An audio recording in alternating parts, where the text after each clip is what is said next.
अस्सलाम वालेकुम सर। वालेकुम सलाम। सर ये जो पॉलिटिकल अनरेस्ट है और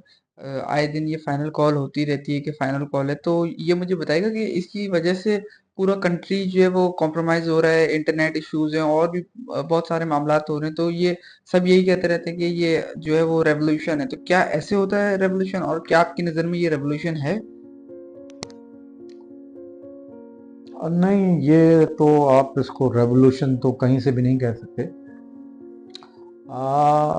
पॉलिटिकल अनरेस्ट जो आपने जुमला इस्तेमाल किया वो बिल्कुल सही है। पॉलिटिकल अनरेस्ट जो है आम तौर पर इस तरह के छोटे छोटे एपिसोड्स देता रहता है। अनलेस एंड अनटिल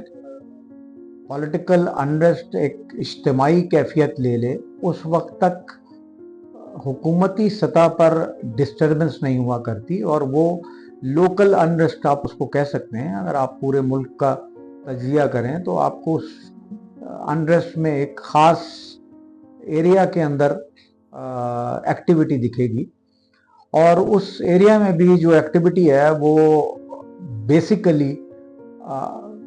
लोकल्स की कम और एक्सटर्नल एक्टिविटी, आए हुए लोगों की ज़्यादा वहाँ पे आपको एक्टिविटी दिखेगी। एवोल्यूशन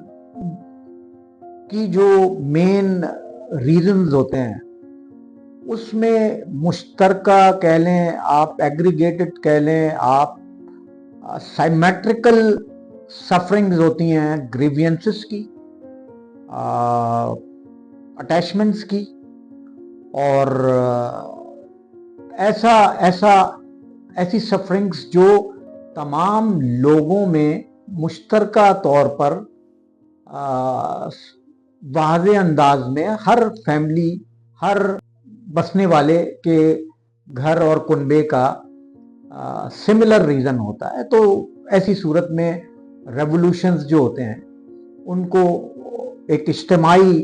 कैफियत की सूरत लेते हैं, जिसके अंदर आवाम जो है वो किसी न किसी सफरिंग्स की वजह से कंप्रेशन में, डिप्रेशन में, या उनके ऊपर एक सैबोटैज वाली कैफियत चल रही होती है। किसी भी सूरत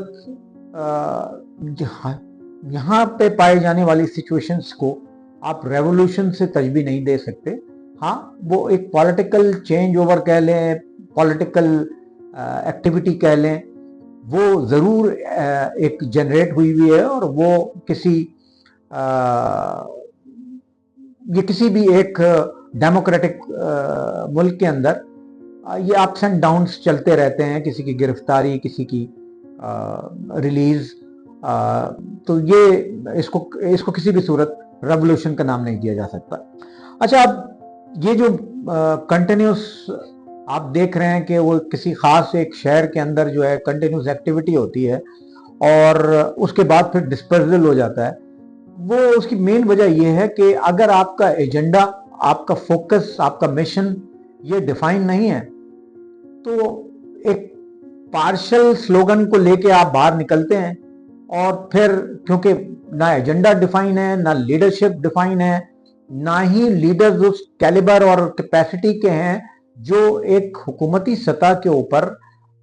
या रेवोल्यूशनरी सतह के ऊपर ऐसे लीडर दरकार होते हैं जो बाकायदा इम्पैक्ट को अपने पे ले सकें। लेकिन हमारी जहाँ तक विजन है, हो सकता है हम कंप्रोमाइज विजन में देख रहे हूँ, लेकिन हमारे अंदाजे के मुताबिक जो लीडरान इस मिशन, इस फोकस, इस एजेंडा को लेके निकलते हैं, वो खुद बज़ाहिर सिंसियरिटी बेस्ड नहीं दिखते। वजह यह है कि वो खुद आवाम को छोड़ के जो है हमने देखा कि वो खुद वहाँ से स्केप कर जाते हैं, और ऐसी सूरत के अंदर जो है वो आप ये तो कह सकते हैं कि ये एक पॉलिटिकली एक्टिवेटेड फैब्रिकेटेड मूव है जिसका कोई मकसद नहीं है, लेकिन बस एक पर्सनल सा एजेंडा लेके, इसलिए कि हमें समझ में नहीं आया कि ये आवाम जो है वो किस अंदाज में और किस मिशन को लेकर खड़ी हुई है। और हम देख रहे हैं कि सिवाय 1, 2, 3 दिन के डिस्पर्शन और डिस्ट्रैक्शन के दूसरी कोई चीज़ नहीं होती। तो मेरी नज़र में ये फॉल्स अलार्म है कि इसको कोई इससे तजवीज़ दे कि ये कोई रेवोल्यूशन है। हाँ, इससे नुकसानात ये होते हैं कि अवामी सतह पर सारा मुल्क डिस्टर्ब हो जाता है, इंटरनेट से लेके, पढ़ाई से लेके, तालीम से लेके बहुत सारी चीज़ें जो हैं डिस्टर्ब होती हैं, और हम नहीं समझते कि ये ऑफ एंड ऑन कॉल जो है वो किसी भी सूरत मुल्क की सतह के ऊपर एक लेजिटिमेट या एक ऐसी कॉल मानी जा सकती है जो जिसको फॉल्स फ्लैग ना कहा जाए। Thank you very much.